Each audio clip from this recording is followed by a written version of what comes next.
বিশ্ব নবীজি ঘোষণা করলেন, এই যুদ্ধের প্রথম সেনাপতি হবে আমার পোষ্যপুত্র যায়েদ। কোথায়?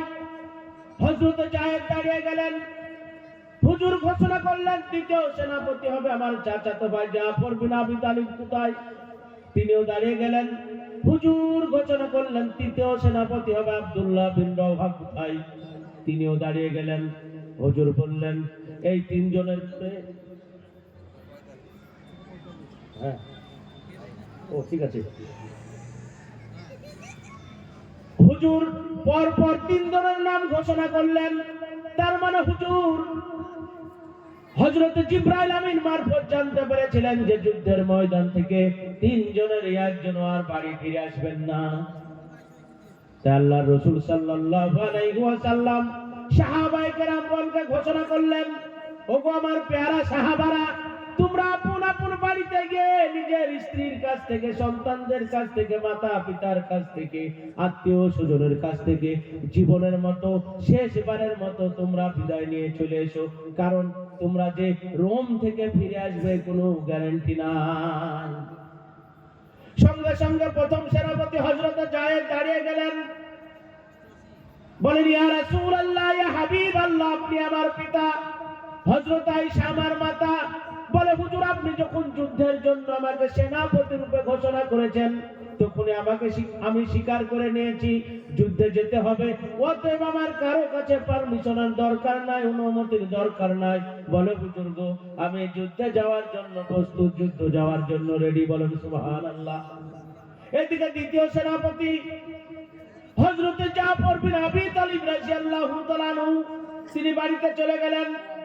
বাড়িতে যাওয়ার পরে স্ত্রীকে লক্ষ্য করে বলেন, ওগো আমার প্রাণের বিবি, আমার দিনের নবী যুদ্ধের জন্য আমাকে সেনাপতি রূপে ঘোষণা করেছেন। অতএব বিবি গো, আমাকে যুদ্ধে যেতে হবে। বিবি, জীবনে যদি তোমার কোনো অন্যায় করে থাকে, ভুল করে থাকে, বিবি গো তুমি আমাকে মাফ করে দাও। আর জীবনের মতো শেষবারের মতো বিবি আমাকে বিদায় দিয়ে দাও। আর বিবি, তুমি আমার সন্তানদেরকে দ্বীনের রাস্তায় চালাও, দ্বীনি শিক্ষা তাদেরকে দিও, দ্বীনি পরিবেশে তাদেরকে তৈরি করো। হযরত জাফর বাড়ি থেকে বেরিয়ে পড়লেন। স্ত্রী কাটা কবুতরের মতো ছটফট ছটফট করে কান্না করছেন। বাচ্চাগুলো আব্বু আব্বু করে পিছনের দিকে দৌড়াচ্ছে। হযরত জাফর কারো দিকে কান নাই, চোখ নাই, কোন রকমের খেয়াল নাই, বিশ্বনবীর দরবারে হাজির হয়ে গেলেন। এদিকে তৃতীয় সেনাপতি হযরত আব্দুল্লাহ বিন রওহা রাদিয়াল্লাহু তাআলা আনহু, সেই দিনে তিনি বিবাহ করে নিয়ে এসেছেন। বাসর রাত্রি ছিল। নতুন বিবিকে বাড়িতে রাখার পরে বিশ্বনবীর দরবারে চলে গিয়েছেন। বলেন সুবহানাল্লাহ। বিশ্বনবীর দরবারে যাওয়ার পরে সেনাপতি নিযুক্ত হয়ে গিয়েছেন। হযরত আব্দুল্লাহ বিন রওহা বাড়িতে আসেন। রাস্তা থেকে দেখেন নতুন বিবি ঘরের ভিতর বসে পবিত্র কুরআন পাকের তেলাওয়াত করছে জোরে জোরে। বলেন সুবহানাল্লাহ। আমরা যখন বিয়ে করে নিয়ে আসি, রেখে রাস্তায় চায়ের দোকানে বন্ধু বান্ধবদের কাছে গেলে ঘুরে এসে কি তেলাওয়াত করে আমরা সবাই জানি। কিন্তু সাহাবারা কুরআনের সঙ্গে তাদের এত একাত্ম ছিল, এত মহব্বত। নতুন স্ত্রীকে রেখে আল্লাহ রাসূলের দরবারে গেছেন। হযরত আব্দুল্লাহ বিন রওহা এসে দেখছেন বিবি ঘরে বসে বসে কি কুরআন পাকের তেলাওয়াত করছে। হযরত আব্দুল্লাহ বিন রওহা বলেন, ওগো আমার প্রাণের বিবি, কুরআন তেলাওয়াত করা বন্ধ করো, একটু আমার কথাই কান দাও। বলে, বিবি আজ কি আমি তোমাকে বিবাহ করে নিয়ে এসেছি, আমি তোমার মনের আশা পূর্ণ করতে পারলাম না, তোমার হক আদায় করতে পারলাম না। বলে, বিবি আমার দিনের নবী আমাকে যুদ্ধের জন্য সেনাপতি রূপে ঘোষণা করেছেন, অতএব আমাকে যুদ্ধে যেতে হবে।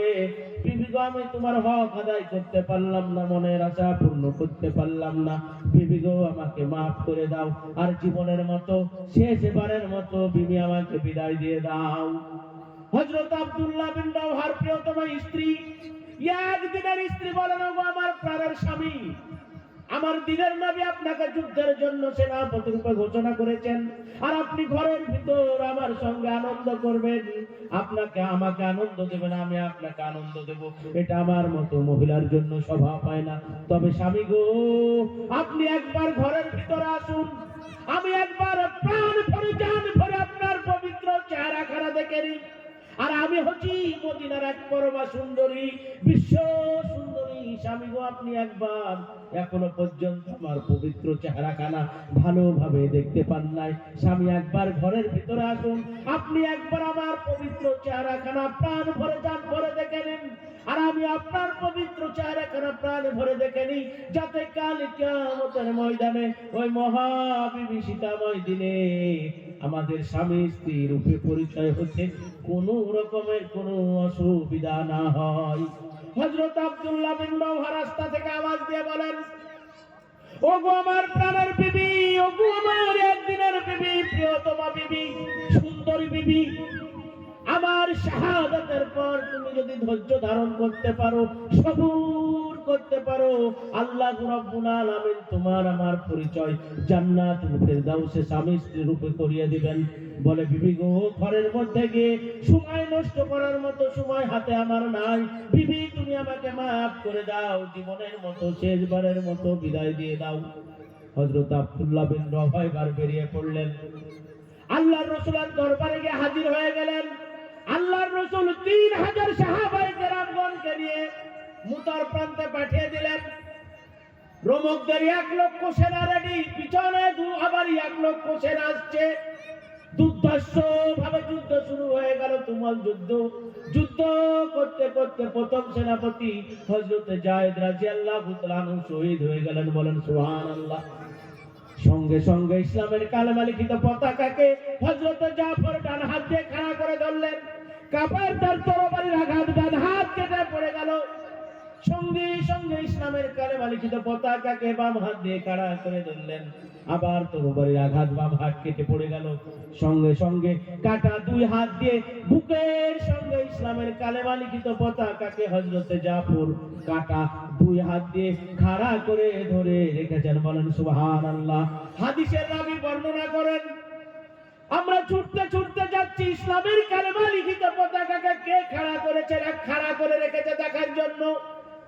যাওয়ার পরে গিয়ে দেখলাম হযরত জাফরের ডান হাত একদিকে পড়ে আছে, তার বাম হাত একদিকে পড়ে আছে, তার কাটা ধর একদিকে পড়ে আছে, আর কাটা মাথার একদিকে পড়ে আছে। আর ওই কাটা মাথা অবস্থায় ইসলামের কালেমা লিখিত পতাকাকে দাঁত দিয়ে কামড়িয়ে ইসলামের কালেমা লিখিত পতাকাকে জাফরের মাথা খাড়া করে রেখেছে। বলেন নারায়ে তাকবীর। কাটা মাথা মুন্ডু জাফরের ইসলামের কালেমা লিখিত পতাকাকে কি খাড়া করে দিয়েছে। রাবী বর্ণনা করেন, হযরত জাফরের মাথা থেকে পা পর্যন্ত একত্রিত করলাম, চুমা খেলাম, তারপরে দাফন করে দিলাম। রাত্রি বেলায় স্বপ্নে দেখছি জান্নাতুল ফেরদাউসে হযরত জাফর জান্নাতের মধ্যে উড়ে উড়ে বেড়াচ্ছে। বলেন সুবহানাল্লাহ। আমি জিজ্ঞাসা করলাম, ও ভাই জাফর, তোমার শাহাদাতের পর আল্লাহ তোমার সঙ্গে কি ব্যবহার করেছে বলো?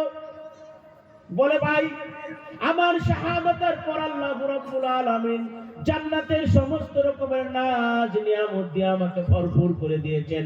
এমন কোন নিয়ামত নাই যে আল্লাহ দেননি। এমনকি আমাকে জিজ্ঞাসা করেন, ও জাফর রে, তুমি আর কি চাও বলো, কি তোমার প্রয়োজন?